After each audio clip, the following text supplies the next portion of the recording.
for theory of everything for physics. The old expanding light as itself stretched as it moves through space. The old expanding light from other expanding galaxy clusters is slower than the expanding light from our own expanding galaxy cluster. When these expanding lights interact with each other, the newer, more energetic expanding light accelerates the speed of the old expanding light, and then the old expanding light stretches. So it cosmologically redshifts until it reaches the same speed as the newer expanding light from the expanding stars in our own expanding galaxy cluster. This is a scientific claim. We can study matter and light scientifically. And if they consist of congestion areas of energy spreading out into space that recycle energy, spreading out into space, then this can be proven scientifically. Space itself cannot be studied scientifically. Members of the Big Bang cult can only believe in the existence of their gods. For example, that there is supposedly a space that is expanding, or that there is a space that is curving. We can try to manipulate the trajectory of expanding light using millions of years old expanding light. So we can scientifically study whether these expanding lights interact with each other, as I assume. You can't do this experiment with expanding light that is created during the experiment. You have to use expanding light that has been moving in space for billions of years. It has been affected by entropy for billions of years. Observe a distant galaxy whose location you know. Build a long wall under the protection of which this expanding light moves towards a space telescope, for example, towards Hubble. I predict that expanding photons originating from the distant galaxy will be pushed towards the wall because billions of years old expanding light is moving towards the wall, which has been affected by entropy for billions of years. It contains energy that is scattered into space on a very small scale and collides with expanding photons moving under the protection of the wall.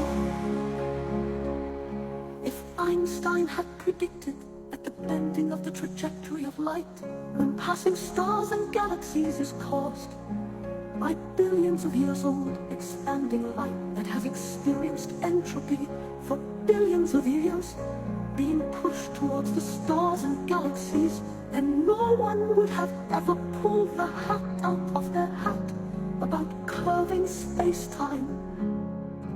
And after this, no more fancy spaces like expanding space would have been invented, no bubbling, wavy, or twisting space. So the billions of years old expanding light contains very small scale energy that collides with expanding photons, and because of this, the expanding photons moving past stars and galaxies are pushed towards expanding stars and expanding galaxies.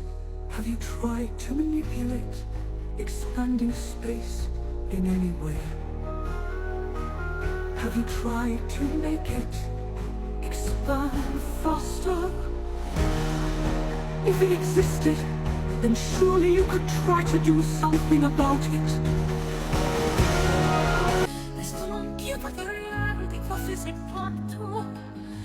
Have you tried to manipulate expanding space in any way? Have you tried to make it expand faster? If it existed, then surely you could try to do something about it. Have you tried to do something about it?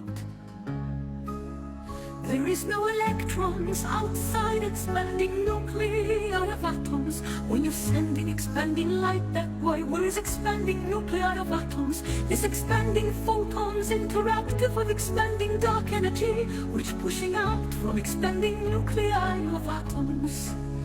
And they're born new expanding electrons from that expanding dark energy. Now you think that this electrons was already there, and you don't understand that you create new expanding electrons. Truth was too much for all physicists and cosmologists. In the nuclei of atoms, there are congestion areas of energy that is scattered into space, and that recycle the energy that is scattered into space and push each other away from each other in the same ratio as they expand. The expanding nuclei of atoms recycle the expanding dark energy from which, under certain conditions, undetectable particles such as electrons and photons are created, which are still composed of energy that is scattered into space, i.e., they are also expanding all the time. It is not space that is expanding. Only losers explain observations in terms of space, doing tricks. You will never achieve a theory of everything in physics if you think that space can affect events or do any tricks. Space is an infinite, three-dimensional stage that is nothing at all. Space can do nothing.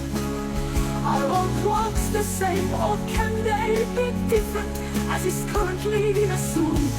If there are any differences, what kind and why? In my view, only the density and volume can vary in relation to each other, while they recycle the energy that is scattered into space, of which they all consist.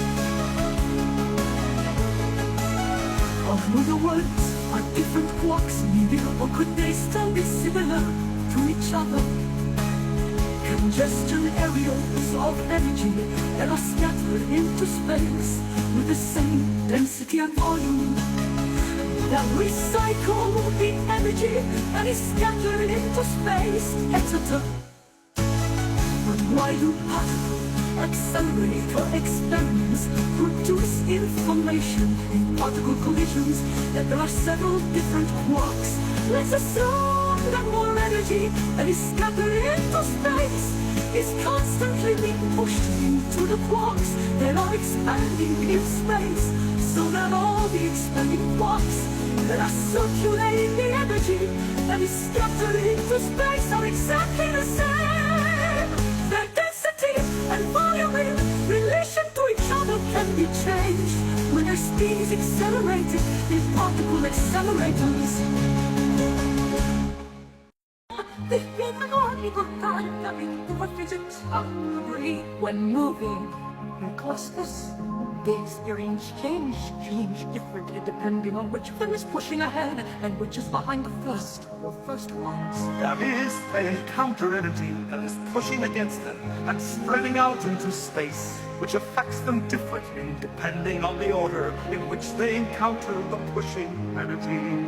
And that affects how they recycle this energy that is spreading out into space among themselves. Naturally, the energy that accelerates their speed also plays a big role, that also changes the density and volume of the quarks expanding in space. The speed of internal motion, time, internal pressure. Well, then, when the expanding nuclei are collided, it is no wonder that energy is dispersed, expanded into space in the collisions, so that physicists interpret this information that there are different quarks in the nuclei. And yes, the density and volume of the quarks expanding during the collisions are different. Maybe even so much different that one of the quarks is so dense and small in relation to the others that no information is obtained from it in collisions. Nowadays, we are taught that protons and neutrons consist of 3 different quarks. Three quarks form a kite, as it were. Four would form a much more logical and stable entity, in my opinion, a pyramid, a tetrahedron. Okay, when the expanding quarks are at rest in relation to us, they would already be congestion areas of expanding energy with much more of the same density and volume. Of course, their density and volume are somewhat alive all the time. While the situation is alive all the time, they come to control each other's density and volume as they recycle this energy that is dispersed into space with all the other expanding quarks of which they themselves are composed, so that it changes in them completely with time. When someone momentarily expands a little faster than others, its ability to absorb the energy that is spreading through itself and adding this spreading energy to itself is worse, because its density is lower than that of expanding quarks, with smaller volumes at that moment. Of course, more spreading energy is spreading through it, because it is bigger at that moment. The situation is restored as the recycling of the energy spreading into space Is its ability to recycle the spreading energy into space faster because its internal motion time is faster at that moment. It seems strange to me that no one before me has been able to consider that perhaps the so-called atom is completely different from what physicists have assumed. Perhaps the volume of matter is also relative. Perhaps it is the case that not only time is relative. Maybe we have the key to the theory of everything in physics here. Love, Love. love.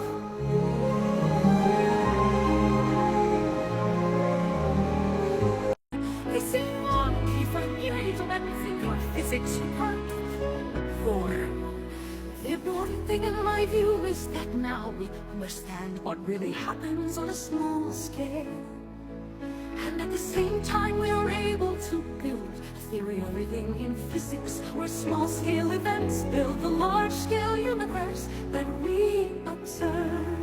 Quantum theories cannot be mathematically combined with the theory of relativity, because both theories describe the universe of their own scale incorrectly. Regarding the time of phenomenon, I should have written that there is a constant flow between the moon and the center of the earth, in which these expanding condensations of dark energy circulated by the nuclei of expanding atoms are constantly pushed into the opposite sphere and are activated through each other during the pushing. And so corresponding already activated condensations are pushed against, so the probability of encountering the next ones increases, etc., etc. Now these dark energy densities interact more strongly with matter, accelerating its expansion, causing the sea to expand as well. So there is no any kind of pulling forces and no curving space. Einstein opened physics Pandora box with idea about curving space. Curving space is naked emperor. I think Ada. Yes, the visible universe expanding in space moves in one instant away from a region of space to which it had moved a moment ago, etc., etc.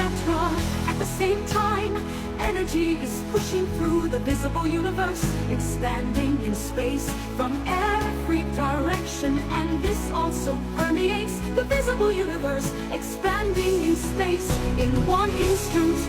It is about the remains of very, very old expanding particles, so that the internal motion pressure of these contracting particles has dispersed into space, into a straight line, extremely fast motion.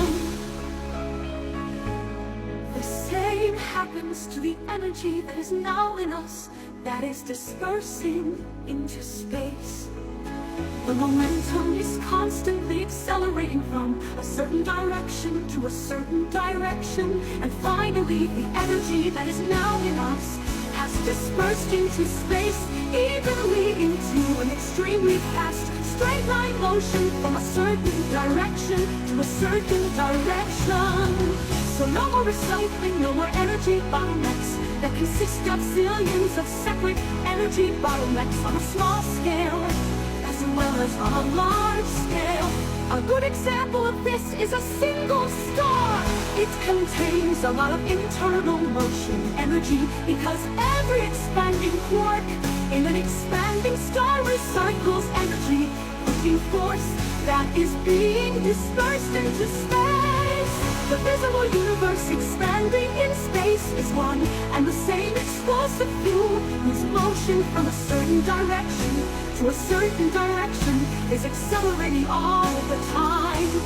Let's think of motion from a certain direction to a certain direction.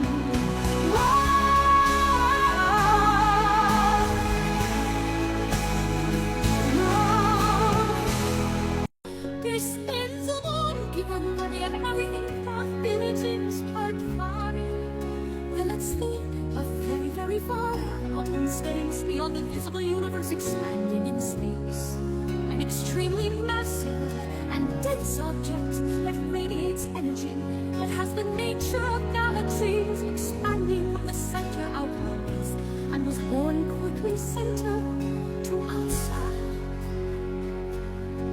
First was born expanding supermassive concentrations with own three-dimensional big bangs, expanding supermassive concentrations emit zillions and zillions expanding dark matter particles. And there was born quickly new expanding stars, like from nothing, but of course not from nothing, because of the zillions and zillions expanding dark matter particles. You know, halfway between that object and the visible universe expanding in space, there are expanding galaxies about 7 billion years old that were also born from the center outwards. And that area is very, very far outside the visible universe, expanding in space.